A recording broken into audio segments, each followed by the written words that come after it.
თუ ჩვენ გვეკეთება გზა ევროპაში, ჩვენ დაგვრჩება მხოლოდ ერთი მეპატრონე. მინდა ძალიან საინტერესო ამბავი მოგიყვეთ. საიდუმლო გაგანდოთ, არ მკითხოთ საიდან ვიცი. პატრიარქის შეხვედრა ბოლო პუტინთან. რამდენიმე ადამიანი იყო იმ შეხვედრაზე? პატრიარქს მის უწმინდესობას ჩემთვის არ მოუყოლია, მაგრამ რამდენიმე ადამიანი იყო და მე ვალდებული ვარ ეს მოგიყვეთ, იმიტომ ძალიან საყურადღებო და ნიშანდობლივ. მის პატრიარქმა უთხრა, რომ იქნებო ვიზები მაინც მოხსნათ პირველ ეტაპზე, როგორც პირველი ჟესტი საქართველოს მოქალაქეების. Именно ваше святейшество. Мы, конечно, будем облегчать визы для ваших деятелей культуры, науки, официальных делегаций.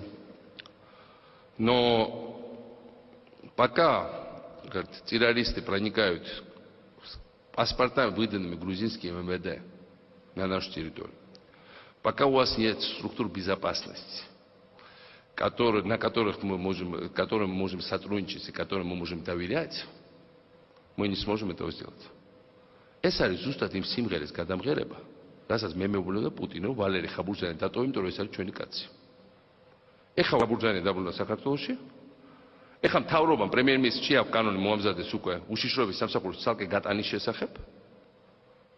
და ეხლა რუსეთის პრეზიდენტი, მაშინდელი პრეზიდენტი, ეხანდელი პრეზიდენტი იძახის, რომ თუ გინდათ რამე დამინიშნეთ ჩემი უსაფრთხოების სტრუქტურები. მე შორს ავარ იმაზიდან, რომ რამე შეთანხმება უკვე მიღწევა. ნამდვილად არ მიმაჩნია, არ მაქვს საფუძველი ის ვარაუდმა. იმათ რომ ეს უნდათ ეს ვიცით.